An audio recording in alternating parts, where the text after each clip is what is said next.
end of an application season, many people feel completely drained, not because they avoided the work, not because they lacked discipline, but because the process itself, just feels chaotic. That is, we're talking about late night, constant writing and rewriting, deadlines colliding with each other, and sometimes a rejection that feels heavier than it should. Many applicants quietly assume something must be wrong with me, but the real problem is rarely is the absence of a system. Later in this episode, Dr. Otieno will show you a simple quality test that experienced applicants use before they click submit.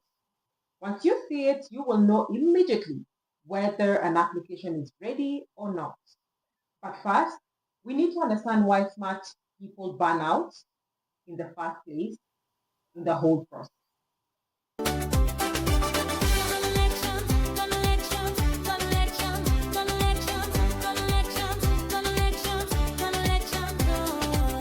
Welcome back to Connections. I'm Ruth Otieno, joined by my lovely husband, Dr. who has reviewed and mentored applicants across international scholarships, master's programs, and PhD fellowships around the world. Across this series, we have talked about rejection, we have talked about misinformation, strategy, and how committees make decisions. Today, we connect everything, we put them all together, and how strong applications are built calmly and in a sustainable manner. Sweetheart, many applicants are disciplined and capable. These are go-getters. Yet by the end of the application season, that feeling of being exhausted, exhaustion is just, carries the day. Why is that the case? It's because they are always on 911 mode. So they treat every deadline like an emergency. Mhm. And each new application usually feel like they are rebuilding the identity from the scratch. Mhm. And new essay that they decide to write from ground up, Mhm. a new narrative, could be a new explanation. And that constant rebuilding, it creates panic instead of creating progress. Mhm. And so successful applicants, on the other hand, usually do something very quiet. And like we've said in the previous episode, they usually take their time because they know what they are doing. And they know that they have systems and they build systems that can carry them across multiple opportunities. And that's what we'll be discussing today. Okay. So if you have ever rewritten your entire application 3 days before a deadline, 2 days before a deadline, you already know that pressure. And that is what I usually refer to as firefighting. What does burnout actually look like during application season? Yeah, so it follows a predictable cycle. Mm-hmm. So, for example, there is sudden panic because, like you've said, firefighting all the time. Yeah. So you're on the panic mode all the time. You're panicking. You have all night writing. You don't even have adequate sleep. You always have rushed submissions. Then you have some emotional crash going on. And then when the next opportunity appears, the cycle begins again. Yeah. You are always on firefighting mode, like you said. Yeah. And so burnout is not caused by rejection. It is caused by inconsistent process that most applicants follow. So hence the importance of having that stability. So people start resenting the application when the real problem is the workload. Yeah. And unfortunately, the work feels extremely painful most of the time because of lack of structure that people follow. Okay. This is the point where we pause for a moment because once someone sees the system, strong applicants, the systems they use, the entire process then changes. Instead of starting over every single time an application comes by, most of their work becomes reusable, right? And this is the turning point that eliminates most burnout. So, what does that organized system look like?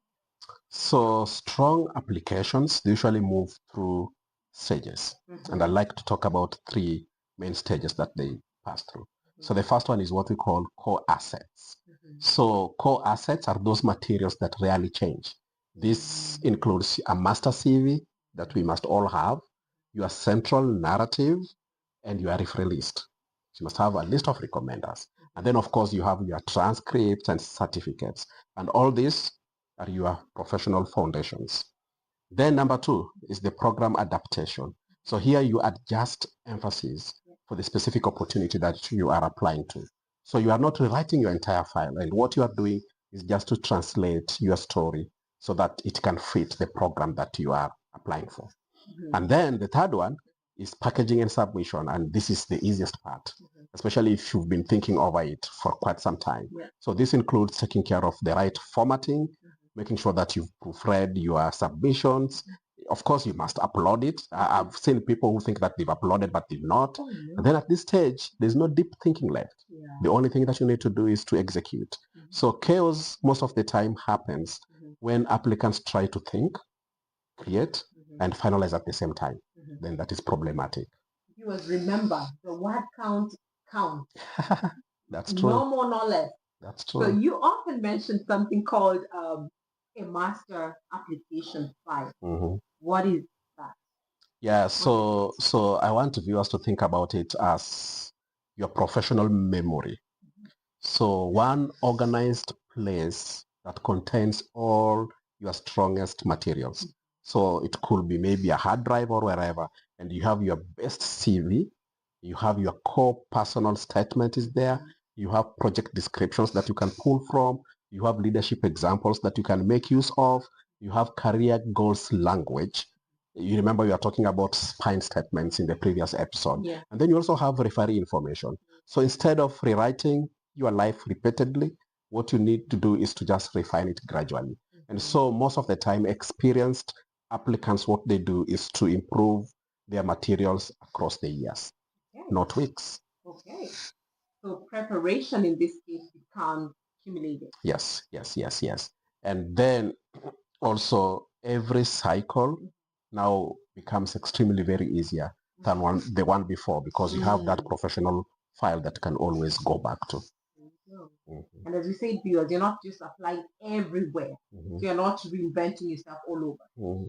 So how much should somebody change the application? So surprisingly, very little. Very, very little. Fewer time. Yeah, so about 20%, maybe if you have to give it some numbers. So your direction remains stable. But the only thing that you need to do is to align your language. So the alignment language will change, and then everything changes every time.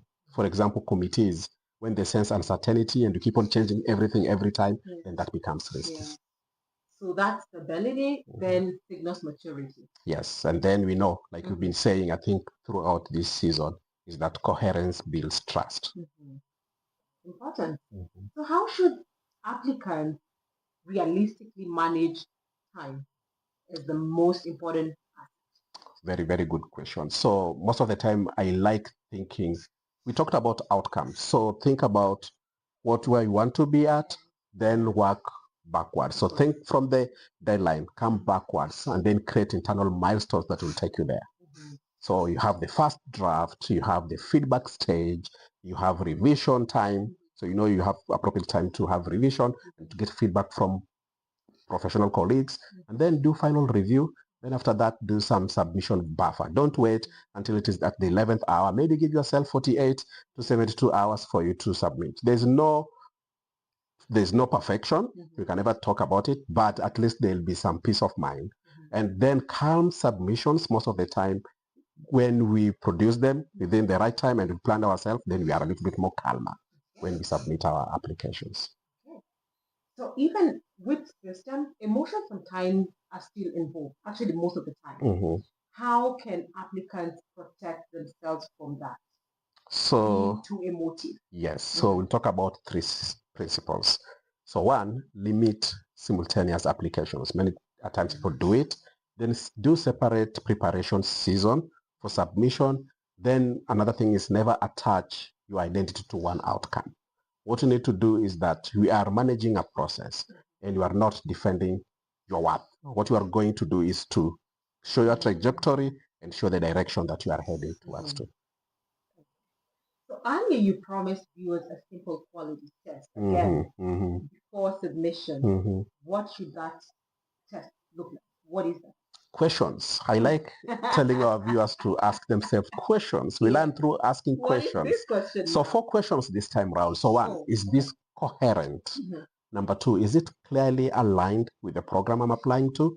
Number 3, does it reduce uncertainty for the committee? And number 4, could I calmly defend selecting this applicant? That is you. If you are the committee member, will you be able to defend? So if the answer is yes, submit it very confidently. If not, revise. So strong applications defend themselves. Okay, they speak for themselves. There we have it. So if someone has followed this series from the very beginning, and we have quite a number by now, viewers, what has changed for them? Yeah, so here you'll be talking about strategy and such kind of stuff. So I think our viewers should have moved from survival to understanding, from guessing to strategy, from urgency to momentum, and finally from effort to systems. And we know that the most important thing is that transformation, it matters a lot more than any single result. And we hope that our viewers will feel that they've transformed. Thank you for working with us. That's, this journey. One sentence that captures this.